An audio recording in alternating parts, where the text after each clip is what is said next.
Welcome, Lars Sivertsen. How are you? Good morning, Lars. Hello. I mean, tuning in and you're immediately talking about heights again, which is it's a sore subject for me still after the how tall are they debacle. Yeah.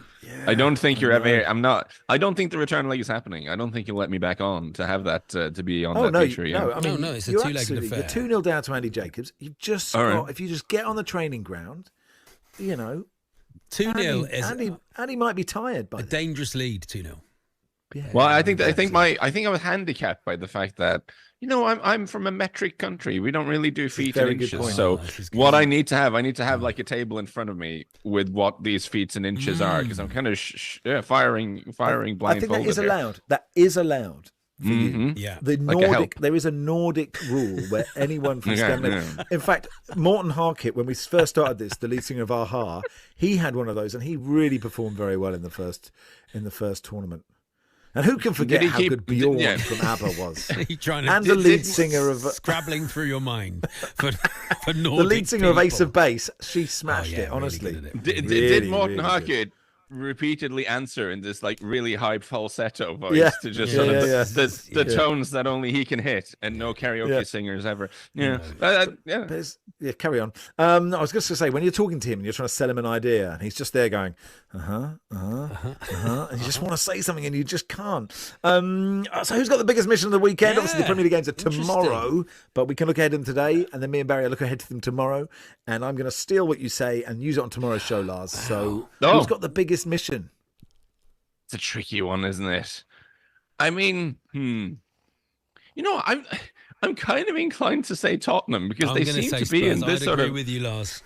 I mean, will they have any defenders? I mean, all eyes are on Radu Dragusin's ankle for this one, which is not what I was expecting to lead with in this feature. But this is where we are. Like, if they can't get him fit, what kind of defense are they meant to play? Will it be Archie Gray, who, let's not forget, is not actually a defender, next to, I don't know, there are no other viable centre halves fit in this squad with both Van de Ven and Romero out, with Ben Davies out, and Dragusin now possibly out. Add to that, Jed Spence will be suspended, so they really need both Udogie and Pedro Porro to stay fit.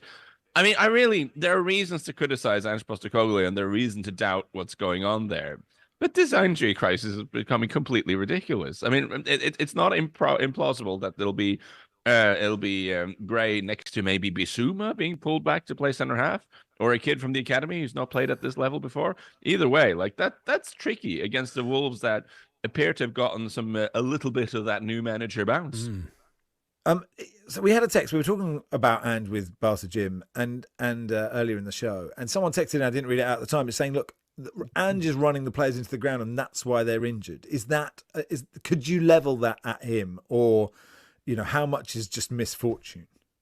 So that's a plausible theory, Max. I always hesitate to talk about stuff like that because guess what? I'm not a fitness coach. But it seemed like it's something you should maybe have someone who's a fitness expert on. It seems not implausible that the team that's set up in a way that requires them to run basically more than anyone else is having more injuries than anyone else, given the tight fixture list and all the rest of it. And I also just think, in the case of Christian Romero, it was bad luck because he picked up a different injury, but he did rush back those two centre halves. So certainly they were allowed to come back when they were clearly not fully fit against Chelsea. And then they both picked up injuries, which is kind of, it's hard to look, it's hard to ignore the role the boss plays in that, to be honest. Working with Paul Hawksby, he's obviously a big Spurs fan. He often will say he's good, isn't he, Paul? Oh, he's brilliant. He's the best. He's the best there is. He will often say that it's just the fact they've not got a big enough squad is basically after years and years of underinvestment. And the time to kick on was when they had Pochettino and they were absolutely flying. Time to invest, which is what Pochettino wanted to do. He wanted to stay. He just needed investment. So you look back, and that's where the problem started. And now they're reaping the rewards of not investing. I mean, but it's also like, how long can you go, well, this all started 6 years ago? Like, I mean, at some point you're going to have to start making decisions. And there was a period of time where I remember quite a few Spurs fans were insistent that if AVB had just gotten Juan Moutinho to run his midfield, then everything would have been fine. But I mean, these sort of, if only that had happened many years ago, things would have been different things. I think just given Danny Blanchflower the money that he wanted. So I think the point. Is that the level of usefulness is limited. The owners have not invested in the squad like they have said they would. They said everyone says, well, it's fine having this new stadium. It's fine having Beyonce play there and the American football there and Squid Game turning up at the home games last week. All those things are fine if you see the results on the pitch financially. Currently, not seeing the results on the pitch. Well, specifically this summer, they made a decision to spend actually a pretty significant amount of money on three teenagers, on Archie Gray, on Wilson Odobert, I keep forgetting the young Swedish Bergvall. I don't know whether I could. Anyway, yeah, the three teenagers were brought in for like a combined £75 million. And I think the decision, I mean, there is finite resources at Tottenham.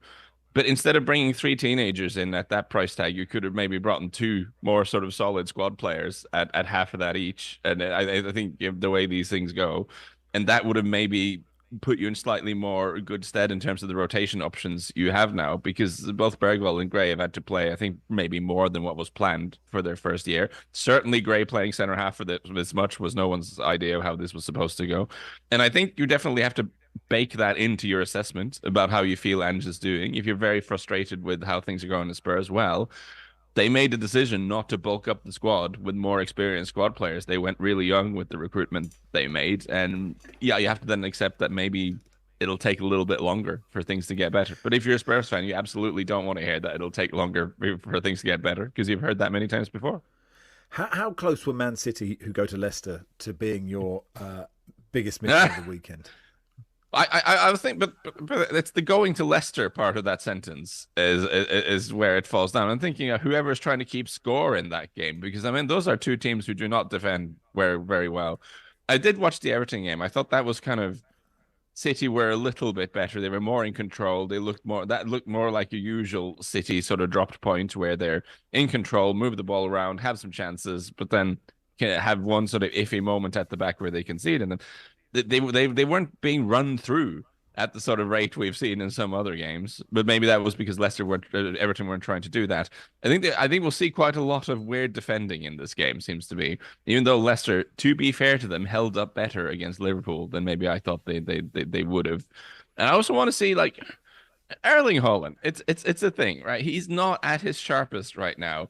But watching him very carefully in the Everton game, he does not get a lot of passes to work with these days. There was so much of that game was Erling Haaland making a little run up front, and then, oh, look, Bernardo Silva has played yet another short pass to Phil Foden or something. It's like he spends all his days making runs that are never spotted. It's become like Sisyphus and The Rock almost with Erling Haaland. He's up there. At one point, great wrestler. I swear, at one point... The tag team, weren't they? Amazing. I would like to see a film in which Sisyphus is rolling the rock up a hill. That would be interesting. And there was one point at which I swear to God, talkSPORT's gone mad now you've mentioned Sisyphus. Yeah. I think Erling Haaland not again. Jason Cundy did 3 hours on it last night, for God's sake. I think Erling Haaland at one point made a sarcastic run against Everton, is what I'm getting towards. There was one point where he dropped back. Yeah, he dropped back. He had a few touches of the ball, and then he kind of went on a run in behind. But he knows he's not going to get the ball. He knows no one's going to spot that run. But he made it anyway with the sort of slightly strange body language, like, I'm going to make this run because that's what strikers are supposed to do. I know no one's going to play the through ball to me because I play for Man City, so that never happens. But he made the run anyway. I think, listen, he missed the penalty. He's not at his best, but they need to start feeding him a little bit. On AM, on DAB, via the talkSPORT app and on your smart speaker. talkSPORT.